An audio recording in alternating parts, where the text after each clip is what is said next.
Graham, you're running the show, man. All right. You're the show, man. Welcome back, everyone, to another episode of the Mixed Surfaces Podcast. As you can see, we have got a full house here today. Going to have a really good conversation about a lot of good things about what's going on in gravel. We've got the future of gravel here, sitting down at the bottom right of your screen. Mr. Dash, a national champion of gravel. So we'll get him introduced and let him tell his story a little bit. But just to go through the brief stuff that we have to, we want to thank our sponsors, as always, Real and Nutrition, helping you with all of your recovery needs. We've got Olive with your olive oil supplements and really great olive oil to cook with, eat. Helps you out a lot. And then, of course, our favorite bike shops, World of Bikes over in Iowa City, and Flat Tire Bikes over in Greensburg, Pennsylvania. So, happy to have everybody on today. Aria, can you introduce our guests for us? Yes. All right. We have some really special guests. This is a conversation that's been in the works since last year, but these guys are busy. Dash is busy winning national championships. And Mr. Marcus and Jason, Dash's dad. Mr. Marcus runs the Ride for Racial Justice initiative. You've seen them. If you've been on any of the biggest gravel races in America, they have been there. And Dash there you go. He's got the name there. And Dash is fast. Dash, do you think I'm still undefeated in a sprint in any of the races I've done. You think you can take me? Hopefully, maybe. Probably. Yeah. I think I'll lose this one this time around. But that's Dash. Dash is an excellent cyclist, and we're super pumped to talk about his accolades and his future and the plans that he has in this scene of off-road riding. And Dash's father is here, Jason. Please welcome. Nice to be here with you guys. Yeah. So, Marcus, why don't you kick us off?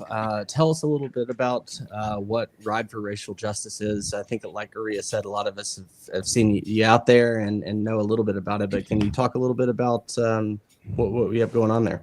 Yeah, thanks, Graham. And Aria, thanks, man. It's been a long time coming, as you said earlier.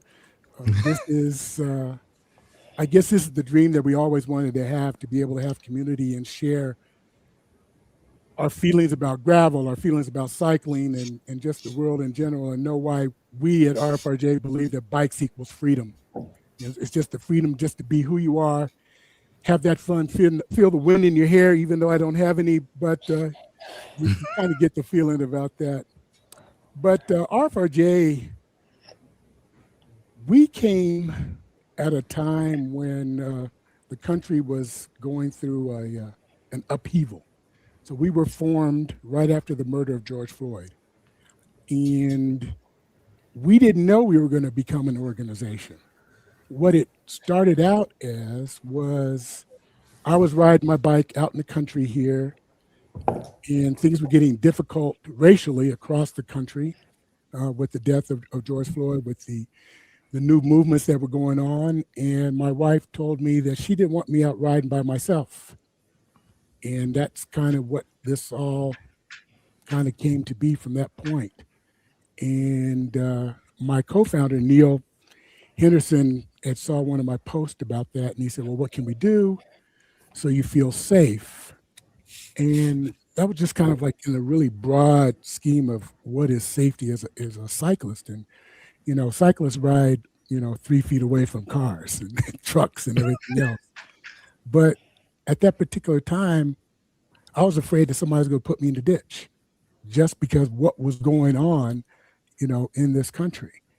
And he said, we can have some rides where you feel safe. And we did that. We had our first ride was in the 5 Points community of downtown Denver. We had maybe 100 people.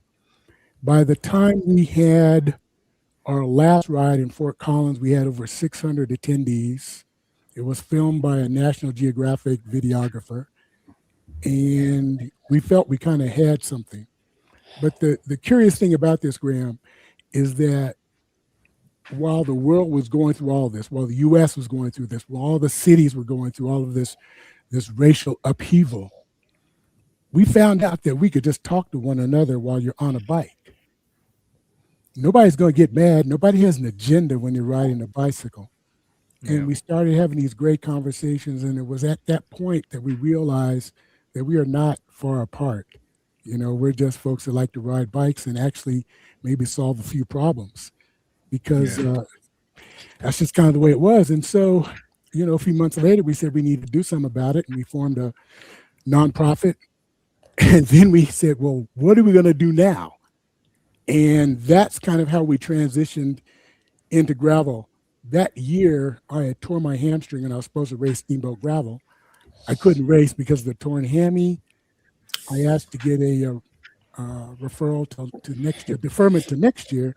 I got that. And then I said, what do you think if we bring a bunch of BIPOC folks and race steamboat gravel? And they loved it. And we raced steamboat for 5 years. We've trained over 100 and some athletes from all over the country, a few from all over the world. We provided bikes, travel, food, kits, the whole thing, and taught folks during COVID with our board and Neil how to race, how to ride a bike. And we've had podium finishers, and we just kind of enjoyed giving opportunities to the BIPOC community that really can't afford to ride bikes at this level. It's just expensive.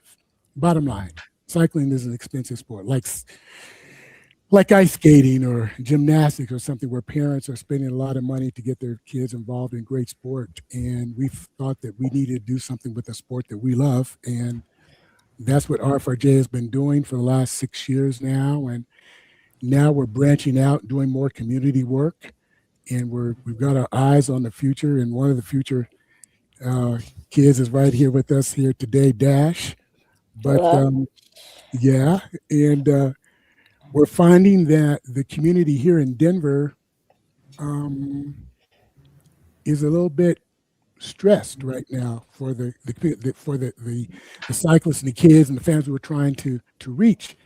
And even though I don't want to talk politics, but politics is actually driving this whole experiment, because ICE is running around and snatching up folks, not only in our community, but across the country. And those are the effective groups that we're trying to touch. We can't touch them. Their parents won't let us talk to them, because if you're outside, you never know who's going to pull up. And so our responsibility is to the parents. We have to keep the kids safe, the adults safe, grandmas and everybody else safe. So how do we do that? Well, that's been the challenge. We've got some ideas how we can do that, but we're still in a challenging time. We're in a challenging time, and we're just really grateful to Steamboat Gravel, Amy Charity and her team for all the work that we've done with those guys, giving an opportunity to do something they've never done before. Some of these cyclists have never been a cyclist, right? We taught them how to ride gravel, one of the most challenging things, in the country to do for first-time riders. And we've not, can you believe we have podium finishers? Which is that's just crazy. It's just fantastic. Yeah, so that's kind of where we are now. And, as we get along in this conversation, I'll tell you what our plans are for Mr. Dash here. But loaded question, Graham. Thank you. Yeah. No, I think it's important to understand the growth and the progression, and then also, how you faced the regression and some of the societal moves that we've had, and now we have continued resurfacing of these racially motivated politics and it being acted out on the streets. And it was a place I definitely wanted to touch on at some point, especially in wake of some of the happenings in Minnesota specifically. But and we can go down that route. But I am kind of curious how how do you go about outreaching to your target demographic, outside of what you talk about in the current political state, but it's for people who've never ridden a bike before, how do you go about getting them on a bike to racing a bike to winning on a bike to podium at the highest level. I mean, you've got so many great stories like Dash here alone, but just curious, how do you guys do that as an organization? Well, I couldn't do this without our board. Our board is just tremendous. Neil, my co-founder, Alicia, Allison, Ruben, and Massimo. Everyone they come at RFRJ from different places in their lives. And so their community outreach is different, right? We have different views and lenses where we can attach community to. So a lot of the things that we've done, we've participated in a lot of community type events, riding, the things we just did with Alex Preddy. There was a big ride here in Denver with that. And we also do some bike swap type events, things like that, where we've actually got a presence there. And we don't spend much time in the booth. We spend more time walking around and trying to engage and kind of take a temperature of what's going on. Usually these types of events, it's all adults, maybe kids or something like that, but usually it's not a good time to really engage, except when you see somebody with a kid and then you bring them over to your table and you talk about bikes, and then you can see it light up.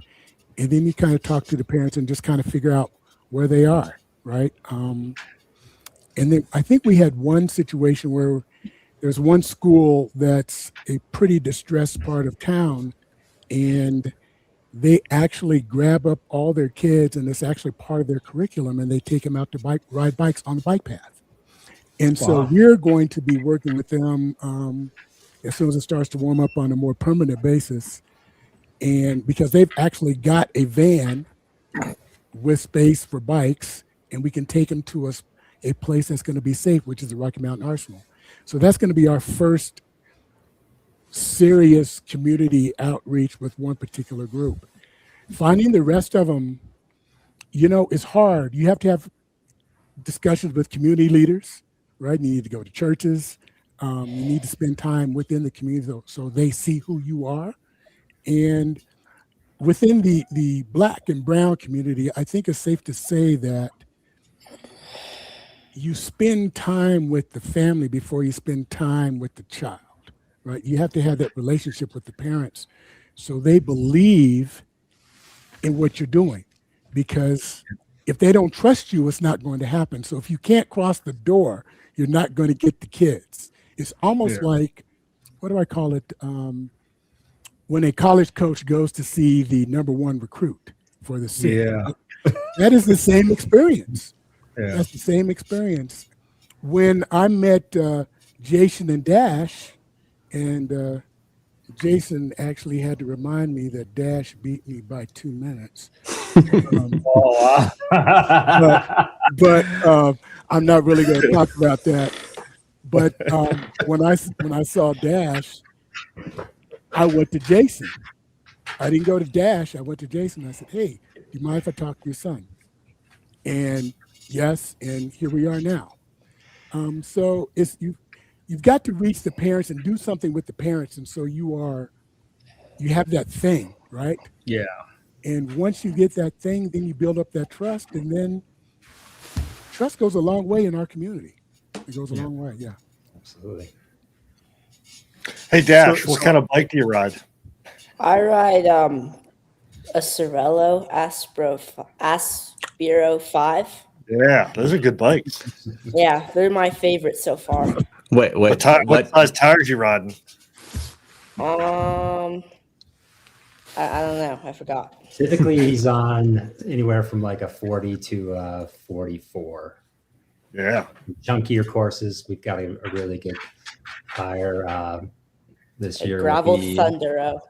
Yeah. The Thundero. Gravel Thundero from Tufo. That was our kind of tire last year. And this year, we're going to be doing a lot of Vittoria tires is the plan. Very nice. Oh, yeah. Yeah. I was looking at the Tufos, and I've been trying to figure out what tire I want to ride this year. Yeah, they've got some good options. I think the only ones that we've ever done are the Thundero, and it's just a good lighter weight tire with great rolling resistance, and for Dash that doesn't weigh a whole lot. I was gonna say it's easier to run. Yeah, but you're still Yeah. It doesn't weigh a whole lot, but you're still pushing a bike that's about a quarter of your weight. So Right. not all of us can say that. Are we 1 by or 2 by? Dash. 1 by? Yeah. Yeah. He's for sure 1 by, and I think that's one of the things that helps these guys, a little younger kids when they're first starting out. That's riding. true. The easier you can make it, the less that their hands have to be off the bars, the safer it is for them.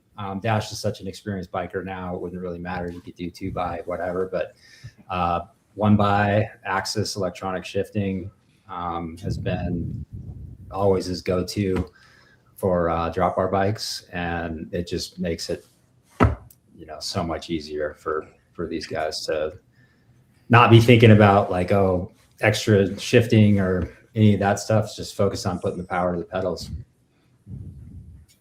Yeah. I just put electronic shifting on my mountain bike this year, and my new gravel bike will actually have electronic shifting on it finally. So Finally, you're getting with the times. dragging me into the 21st century. Uh-oh. Uh-oh. Oh, wow. Is that somebody riding? Who is that? Who is that? Yeah, I was watching this and it's like, he's already looking back like, Dad, you're slowing me down. Okay, you need to go faster. Pull That's that what- up. Pull that up again, Aria. I want to see that again. Oh, man. He's hammering. Yeah. He's hammering and he's looking back like, why are we going this dad space? How old Like, are let's you in go. that video, Dash? How recent is this? Maybe like 8, I think. He's 7 or 8 there. Man. That's Yeah. that's 7, yeah. doing the Rolling. Wow. Yeah, that's the Summit Challenge. Great race, charity ride they put on every year in Park City, Utah, and it's awesome. It's through the National Ability Center, and they have cyclists from all over the country, all over the world, come and ride.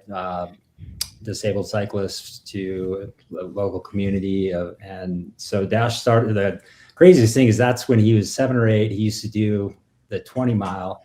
And this year, what did you do, Dash, for your 100 miles. 11? My first 100 First miles. century. How Yeah. long did it take you, Dash? How long did the 100-mile take you? Oh, wow. 4 hours? How long? No, I know Wow. exactly. Wasn't it No, not 4 6? hours, but six hours and 15 minutes, which is still That's Okay. still And freaking that's- crazy. At and altitude. that's That's at altitude. probably- That's probably wrong, but check. No, yeah, but it was pretty crazy because he was able to mostly stay with the group that we were riding with the whole day, and that's with 7,500 feet of elevation. Wow. It's impressive. Wow. Yeah. So it's not just 100 miles. He knocked out, Yeah. 7.5K of vert. That's a lot of that Yeah. at altitude. Yeah. So Dash, I'm curious, how does your training look like? When I was your age, I don't even know what the hell I was doing. But so kids these days are way more advanced, than we were. How does your training look like, and how do you make sure? Maybe that's a question for Dad. Burnout and all that stuff. Like, how do you manage that? So really, like, through the past month now, we've really just been riding every weekend, and then maybe sometimes once a week, 30-mile rides around town, and getting ready for Mid-South. That's coming you're up gonna in be there. March. Oh, yeah. Yeah. Mhm. Okay, it will be a reunion. We'll be there. Are you going to be there too? Yeah, What? yeah. Uh-oh. Can't miss Uh-oh. supper. Uh-oh. So, Marcus, talk to maybe tell us a little bit how you got to meet Dash. I mean, you alluded to it a little bit earlier. Meeting Jason, and you obviously saw Dash at some point, but maybe you can introduce us to him a little bit, because I really seeing a kid riding drop bars going that hard at what it was at 8 years old. 8 years old. I mean, obviously there's a gift there, but I'd like maybe from your perspective to hear a little bit about how you got to meet him and Jason and get involved there, and especially with RFRJ.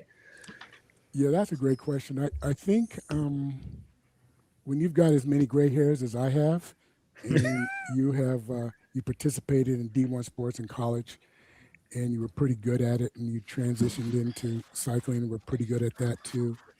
I think it is incumbent on all of us seniors to pass along the knowledge that we have in the sports that we love, right? But the problem is that we're scared, and to pass along that knowledge, you don't know how to give that knowledge to someone, whether or not they can accept it or not. And I have always wanted, and I think a lot of my close cycling buddies, they always wanted to find that next, or that kid that they could devote some time and energy and give them whatever they needed to let them go to the next level. Because it's tough. When we were coming up, no one helped us. So it's incumbent in me, our organization, and folks like us to give space and time and assets to help kids achieve whatever they want to achieve. And, here's the thing. If Dash didn't want to race bikes, that's cool. We would still help him develop. That is the great thing about what we believe we're doing, is that you don't necessarily have to ride a bike. You just have to be kind of part of the community. If we can help, cross a bridge just a little bit, help you with some financial assistance to get you to where you need to be a better person, we can do that. But in Dash's case, after being on the bike since I was 5 or 6, I saw something in that young man. I truly did. Not the fact that he beat me, but I saw something, in this young man, and I knew it. And I told Neil that same day, I said, Neil, this kid is something. We need to do something and help him as much as we can. And, after talking with Jason, I met Dash, and we're having conversations. Jason and I are,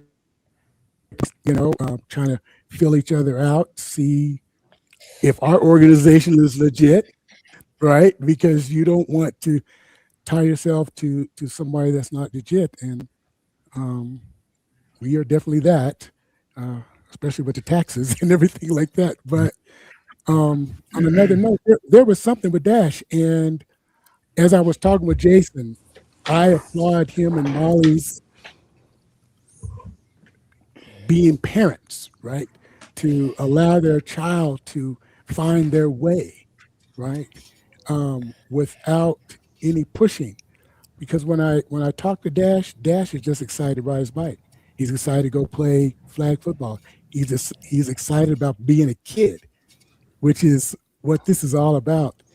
And I just knew it.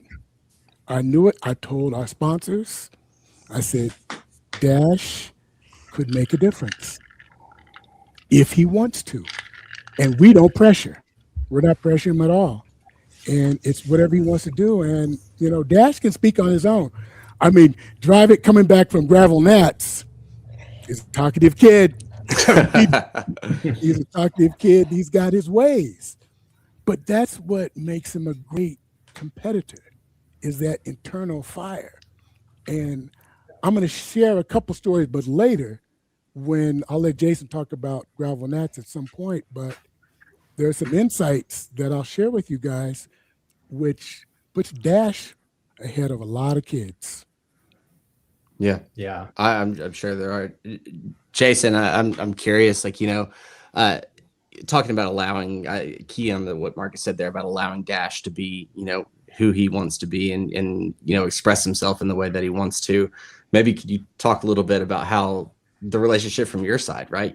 For Marcus, it makes sense. He's out looking for, these people, anyone that is looking for the opportunity. But from your perspective, how has RFRJ helped you, and what's it meant for you and your family?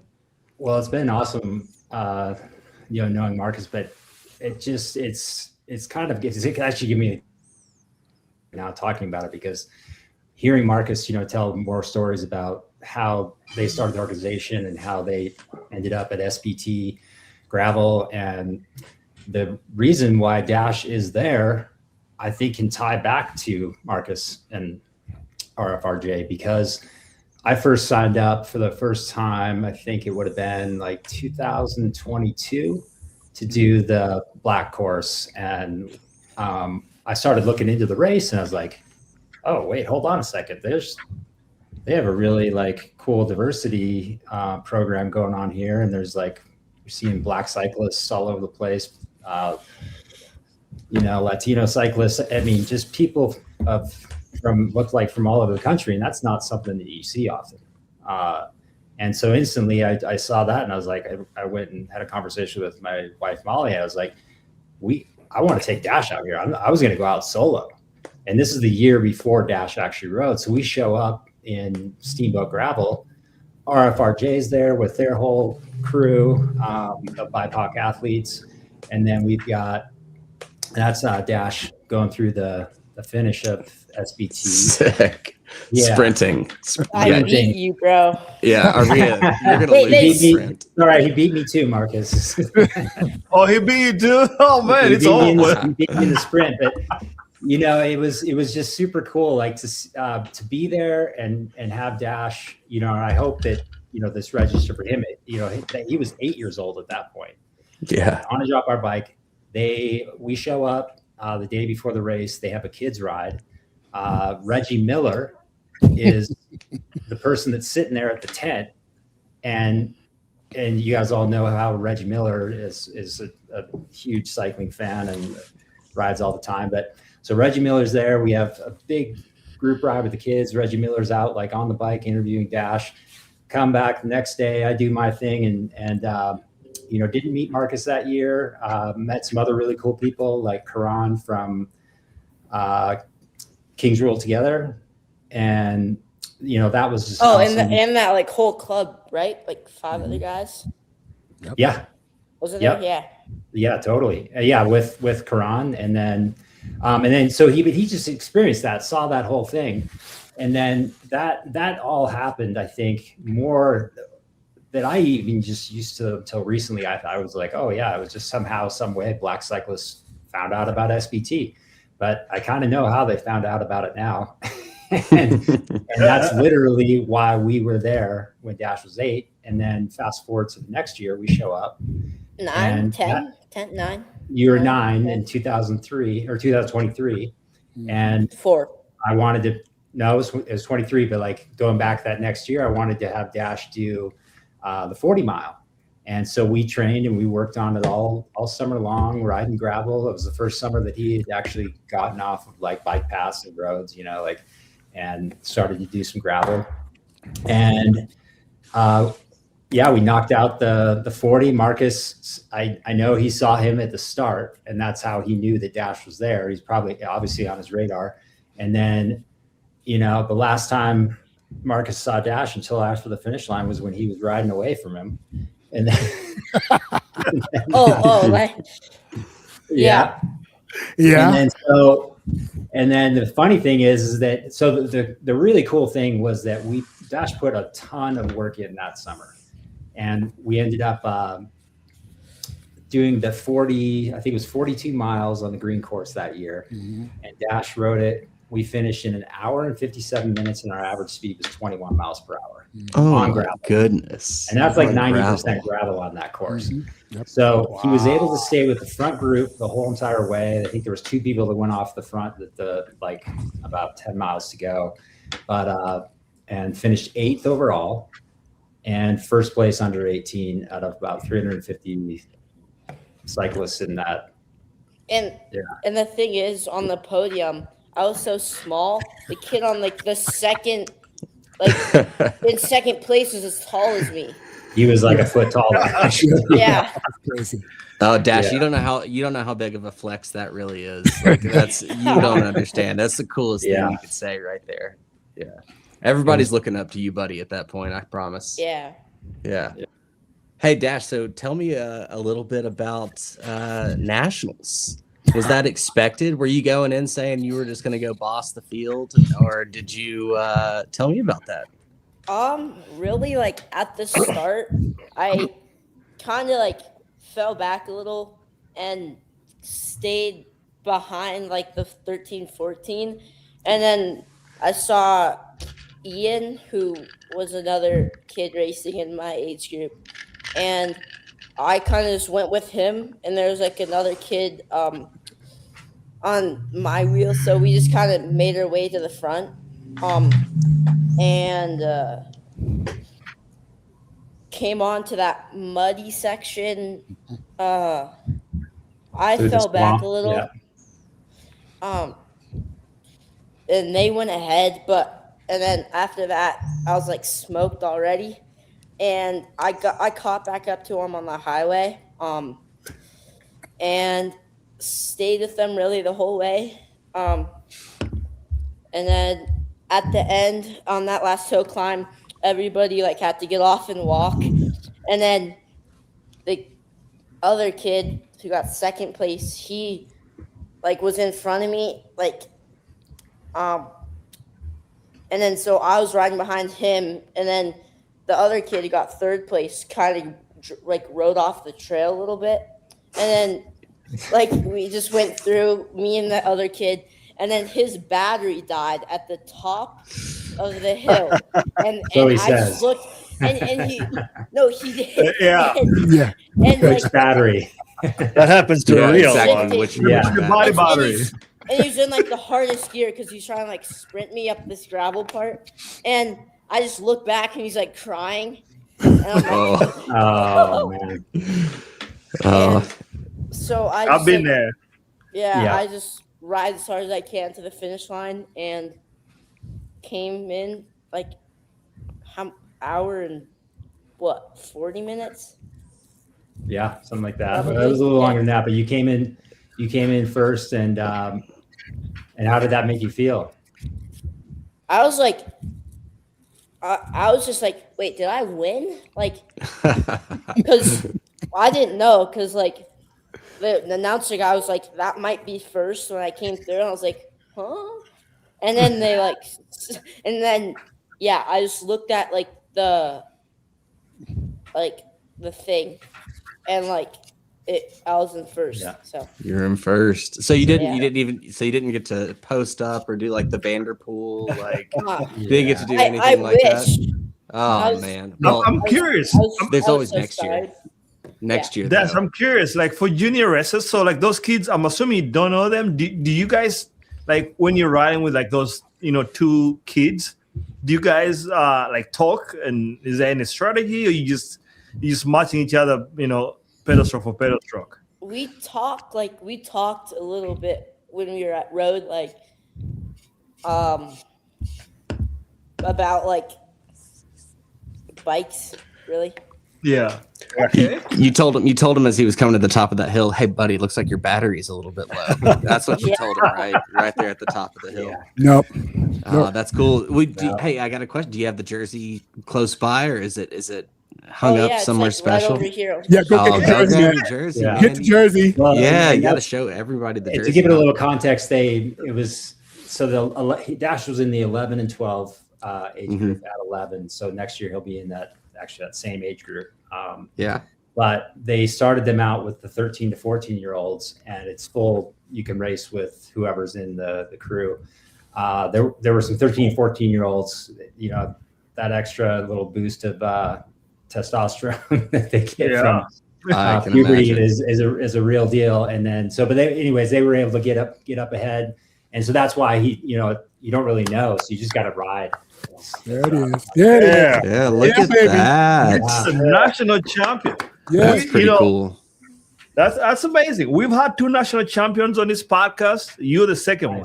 Yeah. That's Nice. awesome. Wow. That's awesome. Yeah. So The other guy, Dash, you might know him, Brennan Works. Brennan Wirtz. We did have the Oh, yeah. the Watt House Brennan Wirtz. Hey, So Dash, when are you Rebecca gonna? Rush. Oh, yeah, yes, yeah, Rebecca 3. That's true. Yeah. That's Sweet. true. Yeah. When are you Yeah. gonna debut this jersey? Have you already debuted it? Has it gotten dirty yet?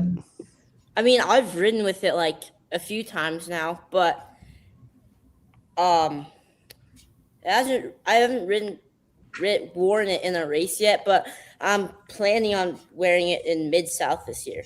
Have to. Yeah. So Nice. Yes, you have it's to. gonna be Perfect sick. Nice. Hey, there's a question in the comments for you, Dash. How many jerseys did they give you? Did they just give you one? Because gravel, I don't know about you and definitely not me, but Aria crashes a lot, so he has to get multiple jerseys. So did they give you multiple or did they? No, they gave me one and then the just medal one. and You're in the middle. yeah. Yeah. Pretty cool. Pretty cool. Well, there you go, Yvonne. Just one jersey. He's got to Yep. take care of it. Hey, So, Yeah. so are you good? Oh, go ahead, Jason. Sorry. I just want to know what got you in, like, what inspired you to get into cycling? Did you used to watch a lot of races? Did you just ride around the block a lot? Or? I watched the Tour de France a lot when I was Yeah, yeah. And yeah. I love Tadej Pogacar. Yeah. That's close enough. And then we looked at one day after school, my dad said, let's go check out this road bike. And we went to the guy's house and I saw it. I was like, oh, we're getting that for sure. And so that was my first drop bar and my first road bike that I ever had. So What was it? What was the name? There's I little don't even video know. of it there. Yeah, there's a video of it, but I don't know. It's the one on my street, I think. Yeah. Let me see if I can find that video. Video. Oh, there we go. Okay, I got it. Let me You got it? let me Hold it bring up. it on the screen here. Which one is this one? This is my favorite. I was in I think shorts so, I just think. cranking. Let's see. It might be. It's not. We can't Is see that it, it? Aria. We can't see Oh, it. sorry. That's it.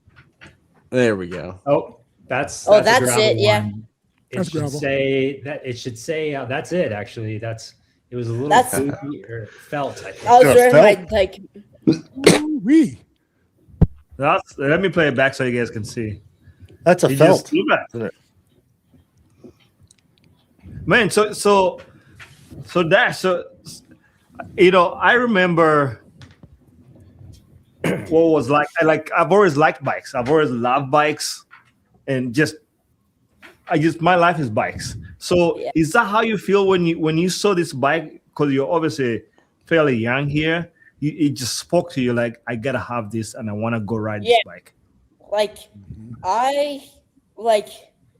used to normal just mountain bike all the time, but when I got that, I really kind of wanted to do it more and started riding it more on the road. And then I got a Hup CC, which is the one I rode on in Steamboat, where I got first under 18.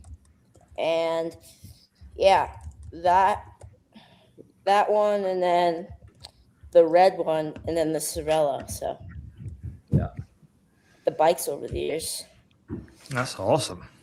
Yeah. Hey guys, can I need to share the story right quick about Dash, right? So Please do.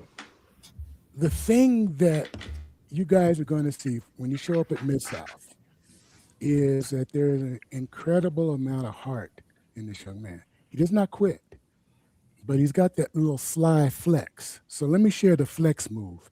So Jason and I are out there at the course at Nats. And the day before, we'd ridden the course, so we knew we had the plan. We knew what to do. So there was one section, and I know you remember this one, Jason, where it was all rainy. We went to that first stop, and they had that nasty kind of slick hill. Mm-hmm. And so Dash had his jacket on, and Jason's got this big grin. He said, "It's over." And I said, "Yeah, I know it." And so he's riding with these kids, and he's just sitting there like Toddy, just da-da-da-da-da-da. He's got his jacket on. And Jason had told him, said, when you get to the top of the hill, drop your jacket. So he gets to the top and he sprints up, takes his jacket off, doesn't lose a lick, drops it. The SAG folks, we go pick it up and we drive down. I said, okay, that's a strong flex move. Didn't miss a beat. And then we come Kept in the front of the group. Yes. So here's the part that was crazy. So he's coming down the last bit of asphalt before we turn into the last climb. What are we about 2K from the finish, I think, maybe. So we had talked about coming off, transitioning from the asphalt into the grass, dirt to make this climb. And so, and I don't know if you shared that video at all, Jason, but he comes in hot. He hugs the inside line. The other guys are all over the place. We're just smiling because he knew what to do. And these kids attack, and he just kind of, okay, is that all you got? You just kind of see him just kind of looking, he's judging, and then he was gone, right? So we zipped to the finish line, and just like Dash said, no one knew that he was about to win this thing. And we're sitting there, Marlon and I and Jason, and all of a sudden, there he is. He put over a minute on the pack. Oh my gosh. That is a pure flex move. Didn't post up, came across, and no one really even knew that, he won. Just won it. Yeah, didn't win. And there was a Stars and Stripes jersey that was in the pack that didn't even get close to the 1 minute line. I mean, he was way back because I saw him at the start. And at the end, I just like looked back, like after I crossed the finish line, this kid's just spinning, like. Yeah, well, it was trying to get across. He did lose his battery, but I can at attest. least he finished second, so yeah, it's true. Yeah. I can attest to Dash's fierce sprint, and I'd be scared for anybody that was with him going into the finish line. So, but it was really cool because I think that was the first time Dash has ever raced on a national level. He's done a lot of regional things, and I'd even consider Steamboat Gravel a regional race. I mean, so going into it, did you know, Dash, like how you would fare up against other kids? what do you mean? How did you know how you were going to do against other kids that you were from all over the country? Oh, I was like, I knew the kid from Durango was like super strong, and He was road nationals champion. Yeah, this year. I just saw him like at the meeting before, and I was like, oh crap, like I might be smoked. And then I got out there, and I realized like that I was like faster than him and stronger than him, and then I just rode with him and crushed him. So yeah. So do you? So do you kind of do you just kind of test their legs a little bit to see where they're at? Yeah. And then you're like, okay, all right, let's ride together, block the wind, and then when it's time to go, I'm gonna, Yeah, I give it rode a with him. Like I rode with the group of 4. Yeah. We finished all on podium. Wow. We rode together the whole race. So. Yeah, the 11 and 12-year-olds just naturally kind of got grouped. There was, a bunch of other, kids in behind both age groups, but it just kind of ended up working out to where the strongest 11 to 12s were together and the strongest 13 and 14-year-olds were a little bit up the road from them. So it was cool. It was really fun. Dash, do your friends know that you're a national champ at school? Yeah, that's a great question. Yeah, it is. Do they even know what bikes are? Like there's this thing called Town Lift here, which is like the news, like about stories of people. Local newspaper.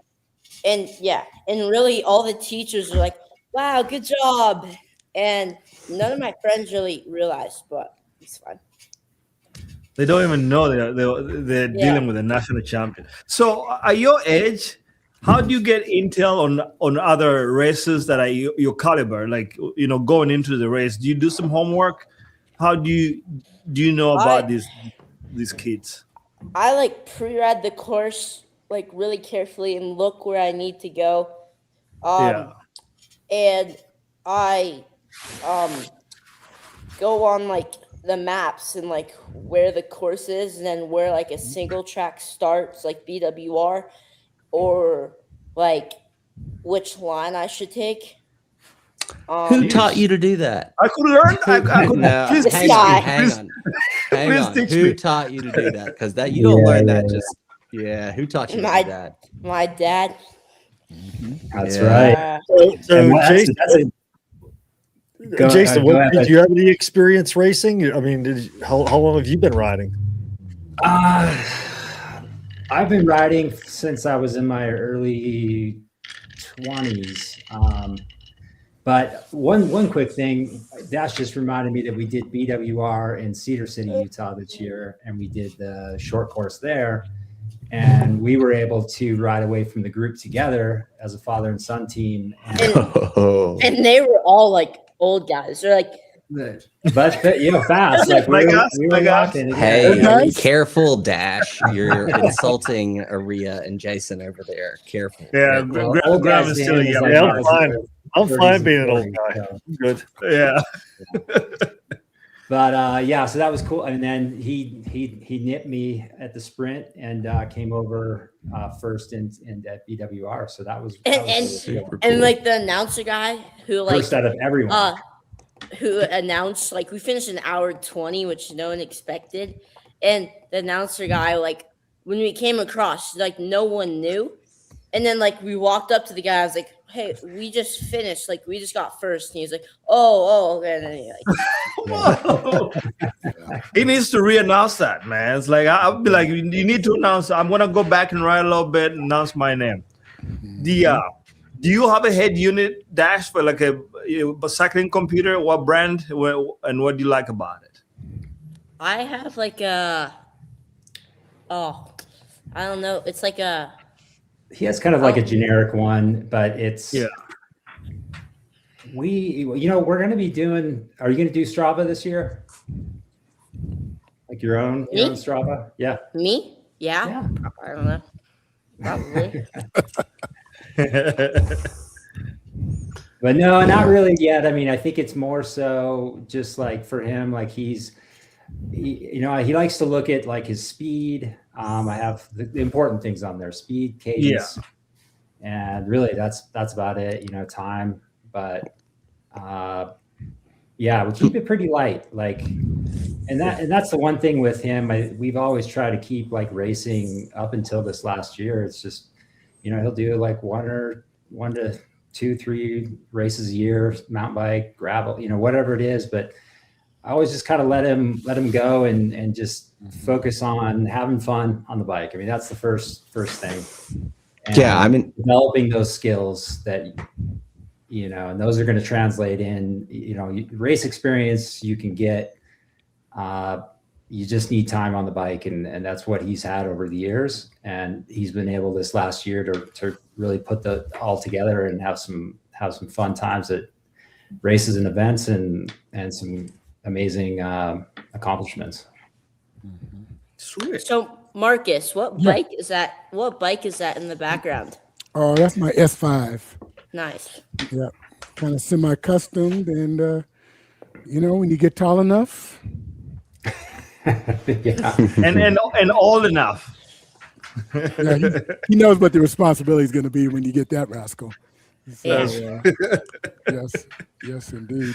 But that's another amazing thing that RFRJ has, really been there for Dash, and even this year when Dash was kind of outgrowing his current gravel bike, Marcus kind of approached me and was like, hey, because that's what they do is they align people to bikes that don't have bikes to go do these races. And he had a spare 51 centimeter Cervelo Aspero 5 that wasn't being used. And we got Dash on that 3 weeks before Gravel Nats. And it was a big step up just in the overall kind of quality and the nicer wheel set, just everything about it. And he fit just perfect on it. So that really means a lot, I was walking up from the bus, or no, I was walking up from the bus one day, and the garage is open. I'm like, why is the garage open? And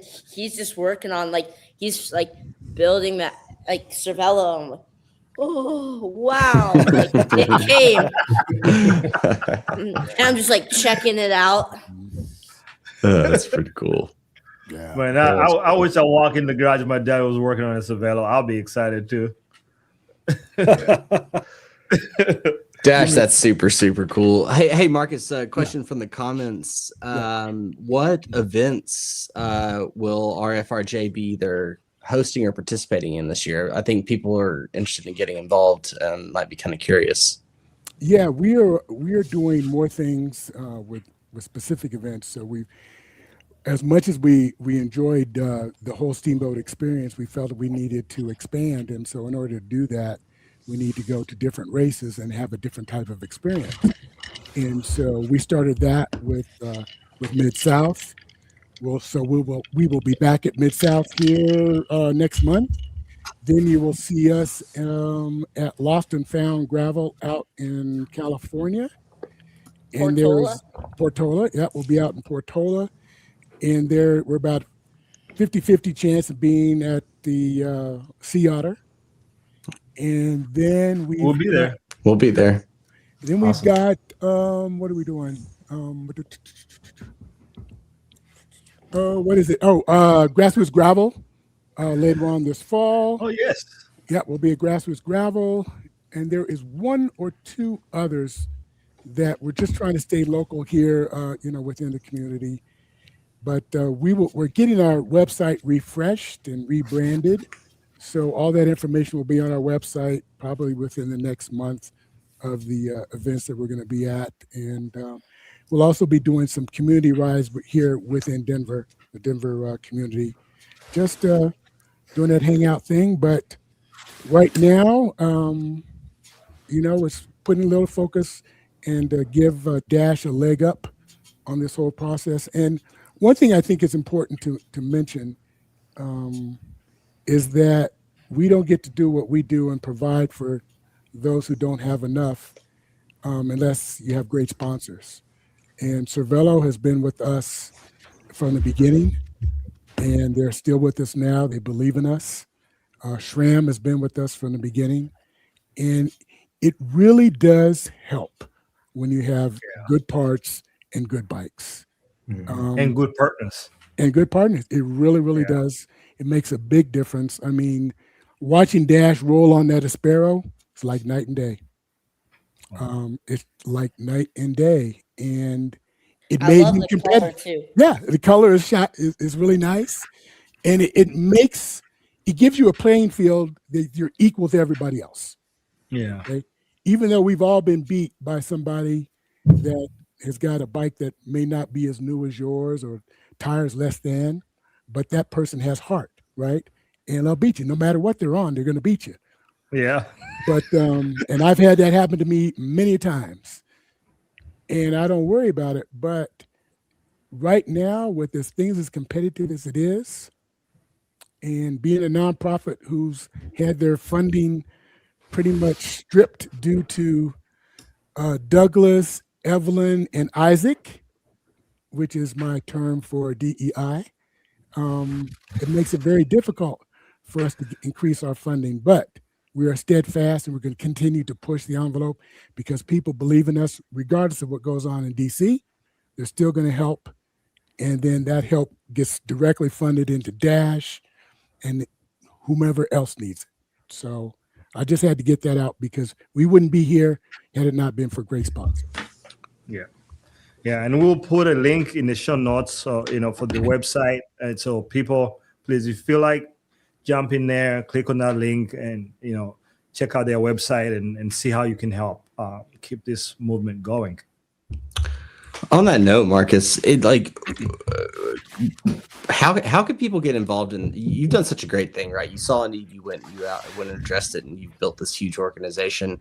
I think a lot of people love to help with those organizations too, but I think there's a lot of action that cyclists can take in their own communities here. And I'm kind of curious, given the current political climate, given all the just struggle that people are going through right now, I think a lot of people are looking for an outlet to be helpful. And it doesn't take a lot, but you're successful at what you do. And I think we'd be unwise not to ask you for some advice on what we can do in our own communities to help with that.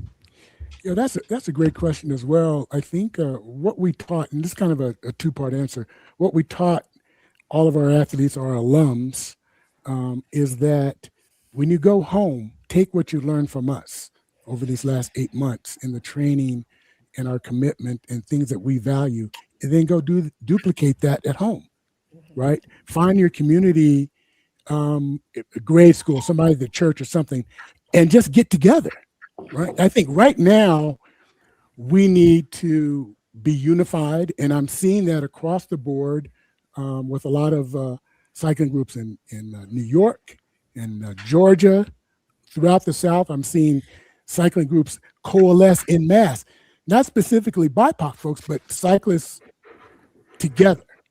And if you want to do something like an RFRJ, the sky's the limit, actually. You just got to want to go out there and do it. And do it just because you love it, not because you're expecting something on the back end, right? Yeah. You just want to do that. But for those folks that would like to help us, if you're in the Colorado area, we need volunteers to help lead rides. And I think that's what everybody is going to need in whatever community you're going to need, that you're going to be in, because if you don't have that sweat equity, it's not going to work, right? Yeah. My wife, they call her the mother of RFRJ because she is always there. She's always working. She's always on the tent, and she's always just doing that thing. And so for those out there looking to do something like this in community, get you a crew, get you a strong crew, and delegate responsibilities. And then just, if 5 people show up, you're a success. Just keep working on it. Keep working on it, and allow yourself to be humble. And, just put your helmet on. Don't go out and kid it up. Just go out there and just have fun. And you never know what's going to happen, but you got to be in it to win it. And you can't be afraid, but you need a group. Even if it's the group that you do the coffee rides with all the time, talk to them about it. Say, hey, what do you think? What do you think? Go to a high school, talk to their phys ed teacher and say, hey, what do you guys think about doing an after-school ride bike program? What do you think? Take all that knowledge that you have here and share it. Because when you die, guess what? It dies with you. It's gone. I think one of my favorite quotes that I've heard is, society grows great when old men plant trees, the shade of which they'll never sit in. I love that quote.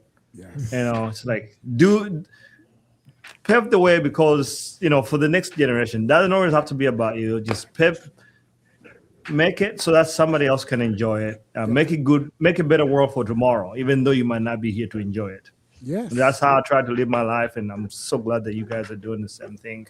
Yes. It's fantastic. Yes. All right, so Dash, I got a question for you. Okay, you got 200 meters. It's a sprint finish. You need a lead out man. Okay, you got Van der Poel, Pogacar, and Maria. Wow. No. Wow. Maria. Wow. Very Oh, funny, man. Jason. Who do you pick to lead you out for the final sprint? Tade. Man, you leaving some money in the books there, but I like that. I like that. Everyone wants to be. Who's the better? Actually, I've never seen those 3 guys go head to head. Who's It one? doesn't I think they have. Van der Poel's the best, but it doesn't matter, because what Dash is thinking is that Oh. he's the national champion. Correct. He wants to correct. be let out by the world champion, and then have the world champion, salute him on the podium. I understand. Dash has that big makes dreams sense. in his future. Yeah. I get That's it. right. I get it. That's awesome. That's fantastic. I told And then you. if we flip that token there, you got Graham over there, our Jason, and me. 200 meters to go. You need a sprint guy to lead you out. Who do you go with? No pressure. You. There we go. He knows. He knows who's got the power, guys. Hey, that's it. Case closed. I'm done. It's been settled. I can't argue with the national champion. I can't argue with the exactly. national champion. Yeah. So I he's never picking won something anything, so he has to know something I don't. Well, you know, Awesome. you're gonna have that opportunity at the shakeout ride at Mid-South. That's right. Correct. Mhm. We can do some practice sprints and figure out who. Mhm. Graham, What I distance are you would doing at the say, Or go ahead, Jason. Dash, I would say your choice would have been a lot easier because it would have been me, because those guys would have been way back. Left behind. Yeah, Dash. We Me, don't know. me and your dad might ride together. I would say. And, Exactly. yeah. Oh my Cool. goodness. Dash, what distance are you doing at the Mid South? Huh? 100, What right? distance are you doing at the Mid South? Wait, what? How far? What distance? Which distance? Which race Oh, are you doing in Mid-South? 50. 50. Okay. All the 50. All right. What one are Yeah. you doing the 100? I'm doing the 100. Yeah. Oh no. No, is it Yeah. or Dash? Aren't you doing 100 coming up, or did you? I already did that. He did 100 just in that charity group ride. And, Yeah. but we've been talking a little bit about maybe lost and found. Yeah, Oh, I've lost heard and about that. found. Have you- Yeah. Yeah, I've heard about that. Have you guys done it before? Or will be this first time to do it? Yeah. Be our second time, and Dash killed it. That was a really technical course. Very, very technical. It's a surprising course. I mean, what was that first hill out of town, Jason, was what? Started at 6 and probably finished about 15% in sections before we got to the lake. Yeah, just Wow. to even, there's a big climb. Well, last year, so I think it's Tobin Ortenblad Yeah. is who does all the he's the race. I don't know if he's race record, but he puts all the courses together for different distances. And I've done a lot of gravel races and I've done a lot of gravel rides, and hands down, that was the 64 mile, which was Dash's biggest race at the time. And hands down, it was the hardest race I've ever done, like for that distance. But it was chunky, it was loose, it was everything. And I've looked at the races courses for this year, and they really toned it back down. It looks like most of the roads are pretty smooth. And it was to the point where I was wondering if the 100 mile from last year was actually easier than the little diagonal course that we took to meet back up with the 100 mile route. But there's a possibility there. Dash was the youngest rider to ever finish the 64 mile course. That's so Awesome cool. Town. That's so cool. Mid-move. Yeah. Mid-move. Those mid-distance courses, while they seem easy sometimes, when you look at the elevation profiles, they sneak in on you and they're harder. Yeah. I feel like, I don't know. Yeah. But Yeah, I'd rather do 100 miles of 5,000 feet of climbing than 64 miles with that same, vibe. Yeah, It's almost just- the same. And it was by far chunkier. Oh, right. Chunky. Yeah, it was more like it was like modified single track. They said it was like Forest Road, but that thing had, Well, you know the difference between a county gravel road and a Forest Service road. There's there's a big difference in chunk factor. Like you're talking about embedded rocks and roots and all sorts of stuff. So it was that area is beautiful, for sure. So looks like there's a question there. What is that? Oh, that's from my buddy down there at Adam Davidson from Grassroots Gravel, talking about the Mid-South Sprint. the Mid-South I Sprint. believe there's going to be something on that. We'll make it happen. We're going to make it happen. But I need you to know, Area, that Dash, because you're not officially RFRJ, Area, okay? Yeah. There's going to be a lot of RFRJ alumni there, Oh. and we have all dedicated ourselves to ride for Dash. So it's going to be hard to get to the front. I'm gonna need my boys out there then to help me out. I'm gonna need the workhorses to get in front to help me get this job done. I think I'm going to defect that day, Aria. I think I might be riding for Dash after hearing his accolades. Sorry. Jason, yeah, you still on? Oh, look, yes. I'm a privateer. Always a privateer. All right, there you go. Privateer. Those Northeast people, they're a little crazy out there. So, Dash, do you have any? So, what are your goals for the year? Do you set up goals with your dad to like this? Is what we want to do? How does that operation look like? Really, like the goals are just like to like pick a distance in a race and then ride that distance and accomplish that goal, and then like try to get on podium if you can. But dude, you should just have fun. You should just go out and have fun riding your bike. You live in an amazing place with beautiful views, and you get to go to these awesome places and ride your bike with cool people. I mean, I think Marcus hit at it at the very beginning. Like, bikes allow you to meet the coolest people in the world, and I think you get the chance to do that. And that's what I would say. You are clearly good at riding your bike, but if there's one piece of advice I would say is have fun just meeting the people, and then enjoy the fact that you're really good at being fast on your bike, because you're just going to get stronger. Yeah. Trust me, man. Yeah. I think all of us would look back and say we wish we had more slow rides with friends than we did fast rides. Racing. Without a doubt. Yeah. What's your favorite bike snack or nutrition? What's your go-to there? So my dad actually makes powder called Prig's Pow. And don't tell. It sounds like a powder that I want to partake in.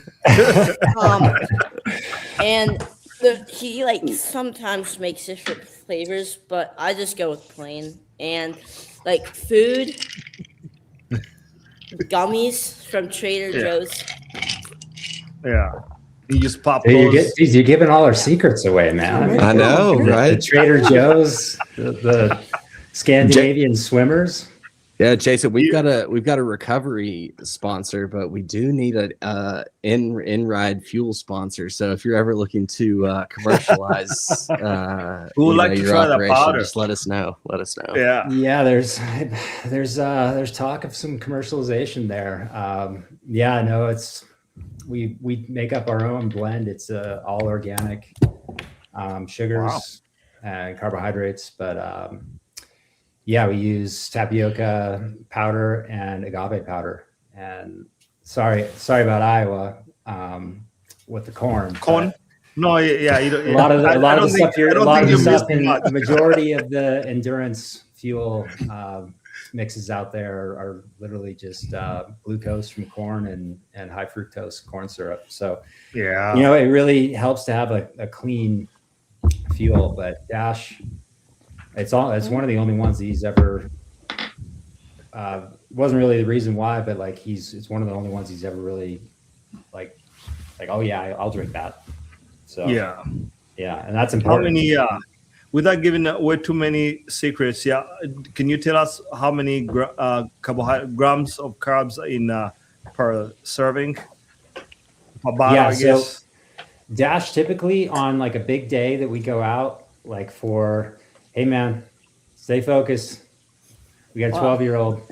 But so for a big day, like I'll usually run between 45 grams and 60 grams. And that, I wouldn't say that might be like an hour to two, depending on if it's hot or something like that. But like on some days, he's even at his weight, 90 pounds, he's pushing 60 grams an hour. Wow. Yeah. It's awesome. And it does help. It's such a difference. Yeah. I mean, it helps with the recovery too, so he's not just gutted at the end of the ride, so. Absolutely. Dash has never really gutted at the end of a ride because he usually goes to get off the bike and then go to Woodward for like 3 or 4 hours. Of course. And ride more bikes and trampolines and stuff like that. But maybe it gives him the fuel to be able to do that. Dash, you're living my dream. I tried to get my parents to send me to Camp Woodward like every year, and they would never do it because they knew I'd just be a ski bum or something like that for the rest of my life. But well, that's cool. Well, Dash, thank you for joining us tonight, man. You are an inspiration. I think in the comments, someone said, it's just, we all wish that we had your fire for riding bikes and having fun. And I hope that continues. I think it's super cool. You got an awesome community that supports you, awesome parents, and I think you got a bright future ahead of you, man. And we hope to have you back on when you keep bringing home those Stars and Stripes jerseys, and maybe some rainbow stripes in the future. World champion. It'd be nice to have an American gravel world champion. I would like to see that, without a doubt. Can you imagine? Bringing all these old dudes to your tour bus. And one of the spring classics, they'll be like, what the hell is going on? America's fun is right here. And Jason, it's super cool. I'm a parent myself. I got 2 young girls. Awesome. and one of them, my 4-year-old, loves riding bikes with me and riding her bikes, and it's an inspiration to see parents continue to support that, and I hope I can do it too. So really appreciate you being on here, and excited to see where you and Dash go with this in the future. And then Marcus, of course, what an honor to have you on. I mean, I think we all know who you are. We've seen so much about you, heard so much about your organization, and I think, like Aria said, we're going to pin some comments in the show notes of how to get in contact with your organization. And like I said, for me, I want to take away what I can do in my local community. I think we all want to do those kind of things, and it's just an inspiration to have you on. So really, really appreciate that. But any final words for the group? Yeah. First of all, I want to thank everybody that's on the panel. It's what Aria and I were talking about earlier today, and I've known Aria. We've crossed paths probably 3-4 years, 5 years or so. Yeah. And this is always something that we wanted to do, right? Is find a space for all of us to talk. And tonight just proved that we're in the right direction. And I'm going to leave it with this one note. I got a text message from a woman who won Unbound. Remember Unbound? Yeah. And she is a delightful person. We have ridden together for a while. And her name is Allison Tetrick. Yes. Allison, I told Allie that Dash was going to be on. She just sent me a text. She says, why are you podcasting the same time I'm podcasting? I want to be on a podcast. Let's get Dash to podcast with me. So guess what, Dash? Got a career. We're going to get you a studio set up. We're going to get you to do something with Allie. And, she's a fun one. She's a fun one. I rode with her down in Heiko. Yeah. She's a character, great soul. So good to have a person like that in the cycling world. She's a pro for the people, really. Honestly, she talks to anybody, and she's not up there on her golden stool. She's an amazing person. I can attest to that. Yeah. So you're moving up, kid.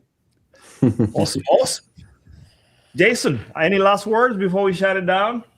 Just great to meet all you. I hope to meet you in person, maybe out at Sea Otter. That'd be great. Yeah. Great hearing from you guys, hearing your story. Yeah, love it. Yeah, we'll be there bombing it out in Sea Otter. Dash, I'm gonna show these guys what a Ugandan national champion can do. Oh wow. I'm kidding. Never been a national champion, never will be. Maybe when I'm 95, if I live that long. Thank you, Jason. I didn't want to say anything. I'm glad someone else did. You always got masters. Yeah, masters. That's right. Grand masters. Yeah, that would be me. We'll end the stream here. Thanks, guys. Cool. Thank you for watching. Yeah, thank you so much, y'all. Thanks, guys. Thanks for watching.